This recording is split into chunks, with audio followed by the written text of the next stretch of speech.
Muitas pessoas me abordam dizendo que elas não sabem se elas deveriam realmente conversar com seu parceiro ou com outra pessoa com quem elas têm algum tipo de conflito a respeito do conflito.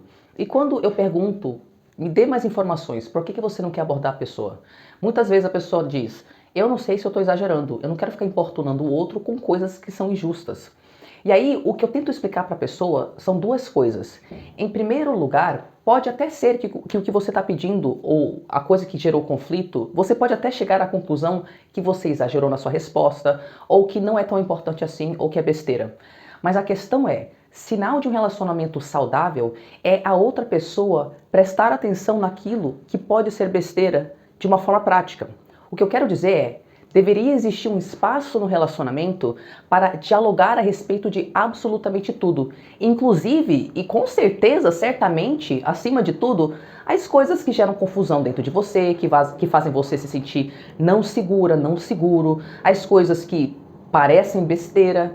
Então, o que define se a comunicação com nosso parceiro, nossa irmã com o outro está saudável, é justamente o fato de que nós sabemos que existe um espaço para dialogar a respeito desse detalhe.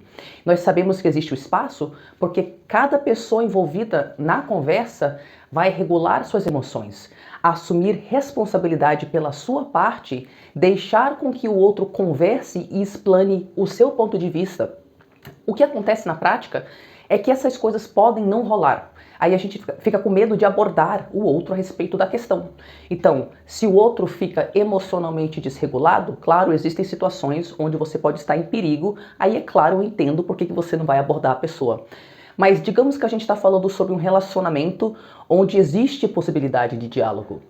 Se o outro fica desregulado e só por isso eu me acuo, eu não fico à vontade para abordá-lo, então aquele assunto nunca vai ser resolvido. Então a gente percebe que às vezes eu não abordo porque eu tenho medo do conflito, eu tenho medo da resposta emocional do outro. Às vezes eu não abordo porque eu acho que é besteira. Em todos os casos, deveria existir um caminho até o diálogo. E às vezes esse caminho começa internamente, pois a gente tem que conversar com a parte da nossa psique que tem essas crenças a respeito de como esse diálogo é impossível. Então, por exemplo, talvez ao pensar em abordar a outra pessoa sobre uma besteira, brote uma vozinha que fale, ah, mas isso é besteira. E aí o que a gente tem que fazer? Assumir a responsabilidade de retrucar essa fala. Porque essa crença está ditando nossos comportamentos de não resolver o problema.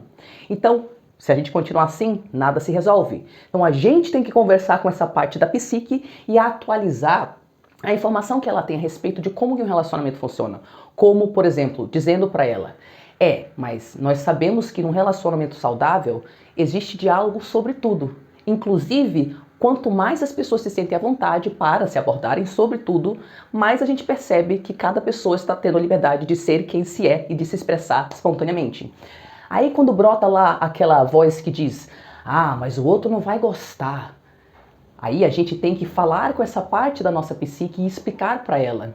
Olha, tudo bem o outro não gostar, mas é percebendo se o outro leva em consideração o que a gente falou e procura se adequar de alguma forma dentro de uma negociação que serve aos dois, que a gente vai ver se o outro tem apreço por nós, se o outro tem respeito por nós. E se o outro não demonstra nenhum tipo de disponibilidade em ouvir o nosso lado, então às vezes o nosso medo é de descobrir isso, de pedir alguma coisa, de dispor alguma coisa e perceber que não tem resolução. E a gente quer evitar esse momento porque ao perceber que um diálogo com a outra pessoa realmente não pode existir, aí isso pode demandar algum tipo de atitude, como talvez você teria que se distanciar, ou então de cortar contato, ou mudar algumas expectativas, e talvez essa seja uma realidade muito chata que você não está a fim de enxergar.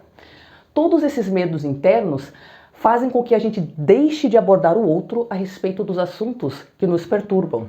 E é claro que isso fica como esqueletos dentro do armário do relacionamento. Porque aquilo vai acumulando, acumulando, acumulando, acumulando, a gente não articula o que está acontecendo, então nem a gente entende o que está incomodando, e daqui a pouco, um belo dia, aquelas portas se abrem e todos os esqueletos caem para fora e nós não temos estrutura emocional de reestruturar tudo aquilo, de fazer sentido daquilo. Resumindo o que eu falei nesse vídeo aqui. Um relacionamento saudável deveria dar espaço para que possamos conversar a respeito de besteiras. Se não tem espaço para isso, já é um sinal de que alguma coisa está errado.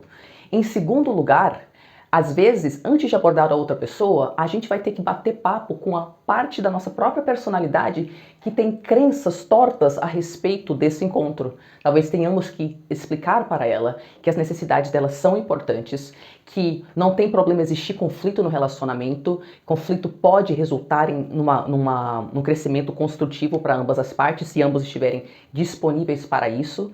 Talvez nós tenhamos que explicar para essa parte que a gente tem que realmente ver a disponibilidade do outro em ouvir o nosso lado e também treinar a nossa capacidade de abordar o outro de uma forma não violenta.